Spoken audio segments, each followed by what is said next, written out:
Question कह रहे हैं if 65% of a number is 260 then find the number.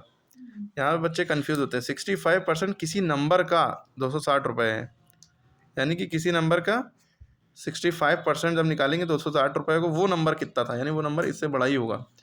तो देखिए क्वेश्चन है 65% ऑफ अ नंबर इज 60, ये हमने लिख लिया, फाइंड द नंबर। ठीक, अब देखिए 65% लिखा ना, तो 65% जिसने नंबर के बगल में परसेंटेज लिखा होता है उसके अपॉन में 100 लिख देते हैं, ये बात पता है। ऑफ माने होता है इनटू, ऑफ माने क्या होता है इनटू।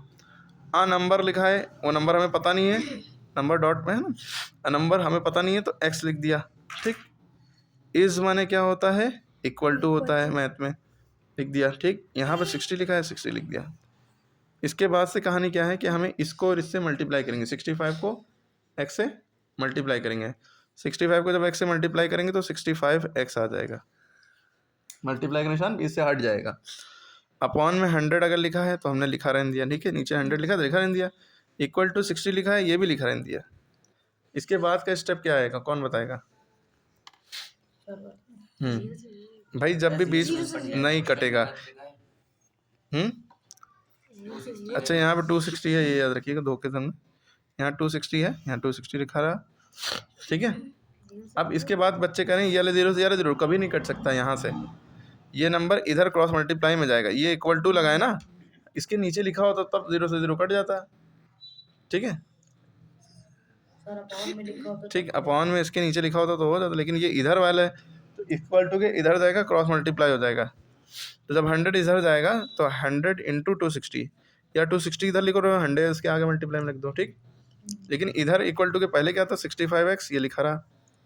यहाँ तक क्लियर है। इसके बाद क्या करेंगे, कुछ बच्चे क्या करेंगे, इन दोनों को मल्टीप्लाई कर देंगे, आप कर भी सकते हैं, और ना भी करिए, ऐसे ही छोड़ दिए, 100 इंटू 260 ऐसे लिखा नहीं दिए, थोड़ा आसान हो जाएगा मामला। वो क्यों आसान होगा, क्योंकि हमें x की वैल्यू निकालनी है, x के साथ जो नंबर लिखा है यहाँ पे इन दोनों के बीच में मल्टीप्लाई छुपा हुआ है। क्या छुपा है? मल्टीप्लाई को डॉट भी कहते हैं, ठीक है। मल्टीप्लाई छुपा है तो ये नंबर नीचे चला जाएगा, कहाँ चला जाएगा? ठीक है, जब कुछ नहीं दिख रहा है साइन तो मल्टीप्लाई छुपा हुआ है, इसलिए मल्टीप्लाई में जो नंबर होता है वो नीचे डिवाइड में चला जाता है, ठीक, और जो डिवाइड में होता है उधर जाके मल्टीप्लाई में हो जाता है, ठीक है। अब इसमें काटना है, हमने इसलिए 100 से मल्टीप्लाई नहीं किया था ताकि काटने में आसानी हो, ठीक। अब देखिए कैसे काटेंगे, हाँ कैसे काटेंगे, 65 है ना, अगर आपको 13 का टेबल याद है तो बहुत आसान है, 13 5 तो 65, 13 2 26, ऐसे हो जाएगा। 35 का टेबल नहीं याद है हर बच्चा, फिर 5 से काटेगा, 5 20 द 100 यानी 5 2 10 0, 5 1 द 5 और ये 15 हो गया, 5 3 द 15, यानी कि आप इससे इसको भी काट सकते हैं, इससे इसको भी काट सकते हैं, लेकिन इन दोनों को सामने सामने नहीं काट सकते क्योंकि इन दोनों के बीच में मल्टीप्लाई का निशान लगा है। और कटता जब है जब डिवाइड हो, यानी ऊपर और नीचे, ये देखिए अपॉन का मतलब होता है डिवाइड, ठीक है, इसलिए ऊपर नीचे कटेगा, ये इससे, लेकिन सामने सामने नहीं कटता, ठीक।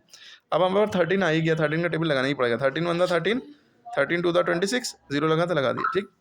अब हमारे पास हो गया 20 इंटू 20 और नीचे बचा 1, 1 नीचे लिखते नहीं है, ऊपर आता 1 तो लिखते हैं, तो 2 टू द 4, एक 2 जीरो है, 2 जीरो लगा दी, एक्स की वैल्यू आ गई 4, यानी 400 रुपये का 65% क्या होगा, 400 रुपये का 65% 260 था, ठीक है, वो नंबर 400 है, ठीक है।